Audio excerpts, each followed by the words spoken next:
નમસ્કાર દર્શક મિત્રો, હું છું રૂપલ મણિચિયા. સંપૂર્ણ ન્યૂઝમાં આપનું સ્વાગત છે. પાલનપુર નગરપાલિકા દ્વારા સ્વચ્છતા તેમજ પ્લાસ્ટિક મુક્ત અભિયાન હાથ ધરવામાં આવ્યું છે, જેમાં વેપારીઓ, સાધુ સંતો તેમજ લારી ગલ્લાના વેપારીઓ તેમજ જુદી જુદી સોસાયટીઓના લોકોએ જોડાઈને શહેરને પ્લાસ્ટિક મુક્ત અને સ્વચ્છ બનાવવા આગળ આવ્યા છે, જેમાં સૌ કોઈ લોકો બિરદાવી રહ્યા છે.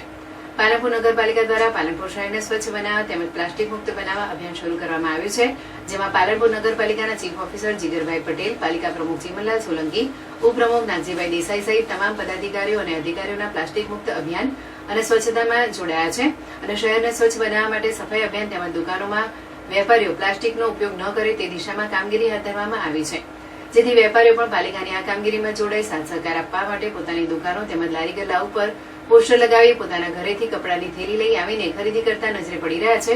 તો બીજી બાજુ વેપારીઓ પણ ગ્રાહકોને કપડાની થેલી લઈને આવશો તો જ ચીજવસ્તુ આપીશું તેવું નિવેદન આપતા જોવા મળી રહ્યા છે.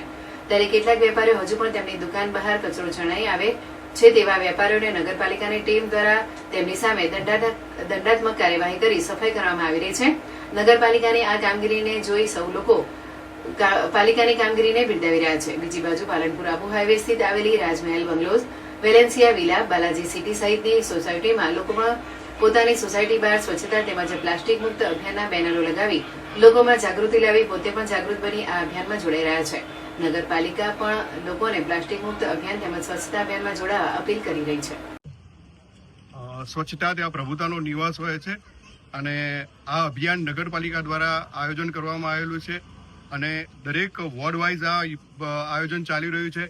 એમાં અમે ન્યૂ પાલનપુર રહેવાસીઓ, જેમાં તિરુપતિ બાલાજી, ન્યૂ બાલાજી, શાશ્વત અને તિરુપતિ રાજનગર જેવી સોસાયટીઓ આવેલી છે, જેની અંદર અમે આજથી સંકલ્પ લઈએ છીએ કે અમે પ્લાસ્ટિક મુક્ત આનું આયોજન રાખીશું.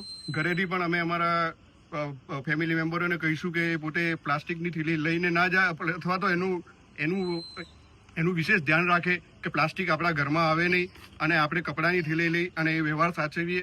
બીજું કે આજના યુગની અંદર આપણે જાણીએ છીએ કે આ બધા પ્લાસ્ટિકથી થતા રોગો કેટલા બધા હોઈ શકે છે.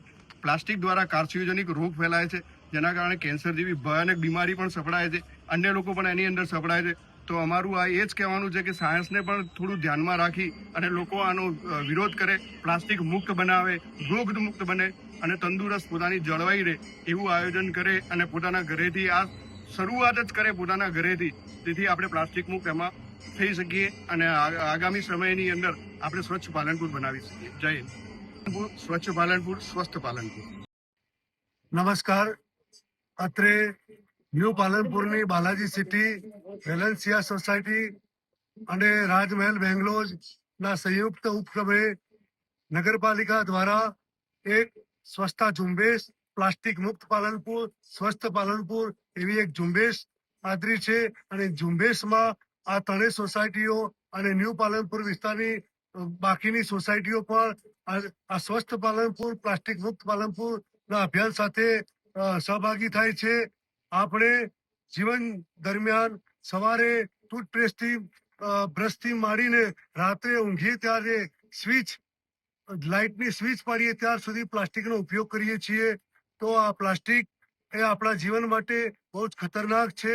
આ પોલિથીન થેલીઓ જે આપણે કરિયાણાની દુકાને, ફરસાણાની દુકાનેથી આપણે થેલીઓ લઈએ છીએ, એ થેલીઓનું પાચન શક્ય નથી. આ જમીન ઉપર એ થેલીઓ પડે છે, એ પાચન થતી નથી.